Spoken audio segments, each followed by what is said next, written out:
Hello hi नमस्कार ओडिशार सबु सिने प्रेमी भाई और भौणी मानू आम ओडिया सिनेमा चैनल को स्वागत करुच्ची।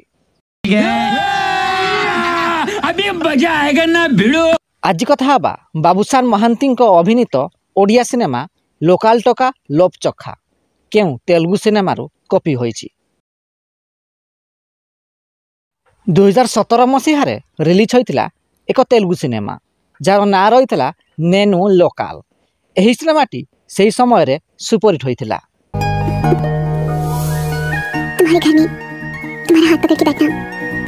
एहार मात्र गोटे वर्ष पर अर्थात 2018 मसीह रिलीज होता ओडिया सिनेमा लोकाल टका लोभ चखा। यही सिनेमा को निर्देशना देइथिले सुधांशु मोहन साहू, संगीत निर्देशना देइथिले बैद्यनाथ दास। यही सिनेमार मुख्य भूमिका बाबूशान महांती, सन्मीरा, अपराजिता महांती प्रमुख अभिनय करथिले।